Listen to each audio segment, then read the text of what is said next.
Yo, what's going on YouTube, and welcome back to another Destiny video. And in this video, I want to bring you guys some gameplay of the new No Time to Explain exotic pulse rifle. This weapon became available today if you had previously collected the 3 hidden ghosts in the Paradox Daily Heroic mission, completed that and then handed the final ghost into Lakshmi in the tower. Doing that then triggered a quest today, and that allowed us to get this weapon. If you guys want a complete guide on that, then I already have one of those up on the channel. I'll also leave a link to it in the description box down below, but in this video, as mentioned, I want to show you this weapon in action. So first up, to begin with, this weapon drops at 280 attack. However, I have obviously infused it to push it up to 305, but it does drop at 280. It's unfortunately not one of those ones that drops at 310. It deals kinetic damage, and then in the first column, you either have smooth ballistics, accurized ballistics, or smart drift control. You then have full auto, which allows this to be fired in, well, full auto. The third column, you then have speed reload, to allow you to reload the weapon more quickly. You have hand loaded, where this weapon is effective at an extended range. Or you have fitted stock, which increases the weapon's stability. And then finally, on the last one, you have rewind again. Precision hits are immediately returned to the magazine. And this is really interesting.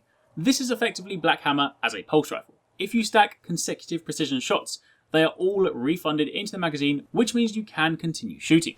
For example, I've just finished a run through Kingsfall Raid on normal today, and this is especially good against the first 3 bosses. When you're fighting the War Priest, of course you can continue to shoot him in the head, and you can simply hold down the trigger, provided you can keep it stable and you can ensure that all the shots connect with his head, then you will continue refunding the magazine and you can shoot until he's dead.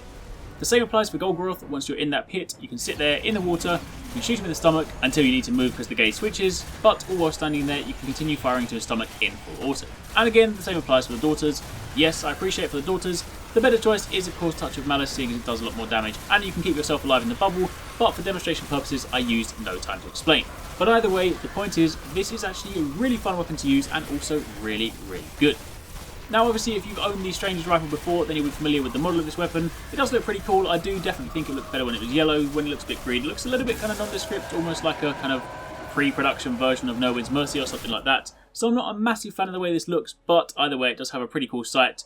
The only one bad thing about this is when you're firing and aiming down sights, the kind of blue sparkly things at the front does slightly obscure the aiming reticle, which can be annoying in certain situations, but either way, that is it. So that was just a super quick look at some gameplay of this weapon in action. Hopefully you guys enjoyed the video. Let me know in the comments down below if you guys have got this. And again, just to reiterate, if you haven't done this already, definitely check out the guide, because I don't know whether this will be like the Sleeper Simulant or like some of the other weapons like Black Spindle, whereby if you don't do it on the day the quest is there, it'll be there tomorrow. It might be there tomorrow, it might not. Either way, if you have the quest today, I would highly recommend doing it, and you can find a complete guide to that down below. Thanks again for watching, take it easy, catch you next time, peace out.